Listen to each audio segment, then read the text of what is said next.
পবিত্র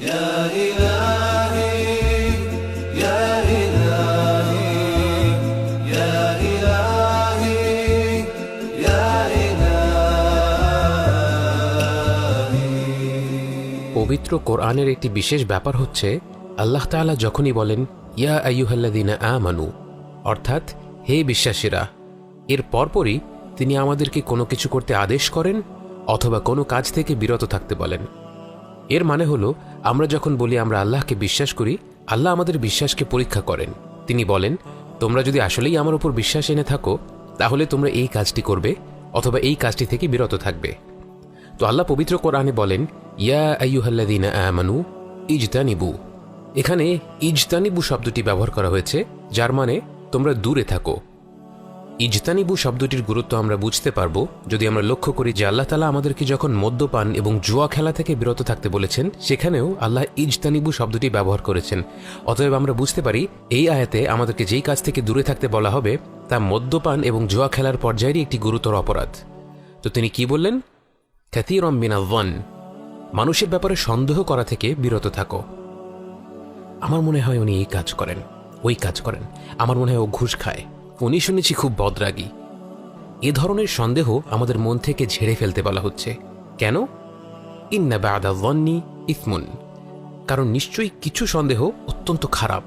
অর্থাৎ আপনার কিছু সন্দেহ সঠিক হতেও পারে, কিন্তু আল্লাহ আমাদের শেখাচ্ছেন এর থেকেই আমরা আরও অনেক খারাপ কাজে লিপ্ত হয়ে যেতে পারি। তাই মানুষের ব্যাপারে সন্দেহ করা থেকে পুরোপুরি সরে আসাটাই আমাদের জন্য ভালো। যারা অন্যের ব্যাপারে সন্দেহ করে তারা কি ধরনের খারাপ কাজে লিপ্ত হতে পারে? আল্লাহ বলেন ওয়ালা তাজাসসু, মানুষের ব্যাপারে জাসুসি করো না। আপনি কারো ব্যাপারে খারাপ ধারণা পোষণ করলেন, আপনার ইচ্ছে হতেই পারে চুপি চুপি গিয়ে দেখে আসি তো অমুক এই কাজগুলো আসলেই করে নাকি। এভাবে মানুষের ব্যাপারে নাক গলানো অত্যন্ত অন্যায়ের কাজ। এবং আপনি যখন অন্য কারো ব্যাপারে নাক গলাবেন, চুপি চুপি তথ্য সংগ্রহ করবেন, আপনার হাতে এমন কোনো খবর আসতেই পারে যা আপনার প্রাথমিক পর্যায়ে সন্দেহগুলোকে নিশ্চিত করে। আপনি বললেন আহা দেখেছ, আমি আগেই জানতাম উনি এমন কাজ করেন। আপনার কাছে এরকম রসালো তথ্য চলে আসলে কি হবে জানেন? আপনার পেটটা এমনভাবে ঘুরঘুর করতে থাকবে যে আপনার সেই কথাটা পেট থেকে বের না হওয়া পর্যন্ত আপনার রাতে ঘুমই হবে না। তখন আপনি কি করবেন? আপনি আপনার ঘনিষ্ঠ কাউকে খুঁজে বের করবেন এবং বলবেন জানো কি হয়েছে, তুমি বিশ্বাস করতে পারবে না, কিন্তু তার আগে তোমাকে প্রমিস করতে হবে তুমি কাউকে এই কথাটা বলবে না। তো তারপর কি হবে? সে আরেকজনকে বলবে জানো কি হয়েছে, কিন্তু তুমি আগে প্রমিস করো যে তুমি কাউকে বলবে না। এভাবে করে সারা এলাকায় আপনার উদ্ধার করা তথ্য নিয়ে একটি রসালো গল্প ছড়িয়ে পড়বে এবং সেই গল্পে হামলে পড়বে অগণিত মানুষ, এবং এসব কিছুই হতে থাকবে যে ব্যক্তির ব্যাপারে মন্তব্য করা হচ্ছে তার পিঠ পেছনে। তাই আল্লাহ বলেন তোমরা একে অপরকে নিয়ে গীবত করো না, খারাপ মন্তব্য করো না। গীবতের সংজ্ঞা কি? রাসূল সাল্লাল্লাহু আলাইহি ওয়াসাল্লাম আমাদের বলেন গীবত হলো কারো অনুপস্থিতিতে তার ব্যাপারে এমন কিছু বলা যা সে চায় না প্রকাশ্যে বলা হোক। তখন এক সাহাবা জিজ্ঞেস করলেন কিন্তু ইয়া রাসূলুল্লাহ সাল্লাল্লাহু আলাইহি ওয়াসাল্লাম, আমি যে বলছি সেটা যদি সত্যি হয় তাহলে কি হবে? রাসূল সাল্লাল্লাহু আলাইহি ওয়াসাল্লাম তখন বললেন তাহলে সেটাই হবে গীবত। তুমি অন্যের ব্যাপারে যা বলছো সেটা যদি সত্যিই না হয় তাহলে সেটা হচ্ছে নামিমাহ বা গল্প রটানো, এবং সেটা গীবতের থেকেও আরও গুরুতর অপরাধ। অর্থাৎ আমরা যদি কারো পিঠ পেছনে এমন কথা বলি যা শুনলে সে মন খারাপ করবে, কথাটা সত্যি হলেও আমাদের সেই কথাটা বলা উচিত হবে না, কারণ তখন এটা গীবত হয়ে যাবে। তো আল্লাহ বলেন তোমরা একে অপরকে নিয়ে গীবত করো না। এবং এরপর আমাদের সামনে উদাহরণস্বরূপ একটি দৃশ্য তুলে ধরা হয়, এবং একটা জিনিস বলে রাখা ভালো যে এই দৃশ্যটি পুরো কোরআনের মধ্যে সবচেয়ে ভয়ঙ্কর বিভৎস রকম দৃশ্যগুলির একটি।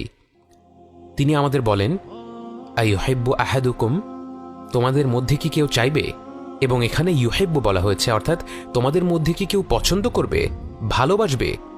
কি ভালোবাসবে?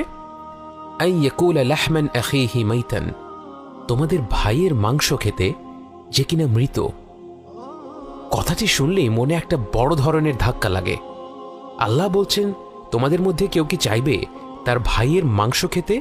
শুধু ভাই নয়, ভাইয়ের মৃতদেহ থেকে মাংস খেতে, এবং শুধু খেতে চাওয়া নয়, তিনি বলছেন ইউহিব্বু, অর্থাৎ এই কাজটি মজা করে উপভোগ করে করানোর কথা বোঝানো হচ্ছে। তোমরা কেউ কি চাইবে এমন একটি কাজ আনন্দ নিয়ে মজা করে করতে? এবং আল্লাহ নিজেই এর উত্তর দেন ফাকারিহতুমু, তোমরা সেটা ঘৃণা করবে। আল্লাহ আমাদের সৃষ্টিকর্তা, আমরা নিজেদের যতটা জানি আল্লাহ আমাদের তার চেয়েও বেশি জানেন এবং বোঝেন। তিনি জানেন এই দৃশ্যটি কল্পনা করলেই আমাদের গা শিউরে উঠবে, তাই তিনিই বলছেন ফাকারিহতুমু, তোমরা এই ভাবনাটাকে ঘৃণা করবে। আল্লাহ এমন একটি ভয়ঙ্কর বিভৎস দৃশ্য আমাদের সামনে কেন তুলে ধরলেন? কোনো সুস্থ মস্তিষ্কের মানুষ তো কথা চিন্তাও করতে পারবে না, চিন্তা করলেই গা ঘিনঘিন করে উঠবে। তাহলে পবিত্র কোরআন, যা কিনা আমাদের অন্তরের জন্য হেদায়াত, যা আমাদের নফসের জন্য নূর, এই মহিমান্বিত কিতাবে এমন একটি উদাহরণ কেন তুলে ধরা হলো? আমাদেরকে কেন এমন একটি দৃশ্য কল্পনা করতে বলা হলো? এর কারণটি খুবই সহজ। আমরা যখন কারো পিঠ পেছনে খারাপ কথা বলি, খারাপ মন্তব্য করি, সেই কথা সত্য হওয়া সত্ত্বেও সেই কাজটি আসলে এতটাই ঘৃণ্য, এতটাই ন্যাক্কারজনক, যতটা আল্লাহ তাআলার বর্ণনা করা এই কাল্পনিক দৃশ্যটি।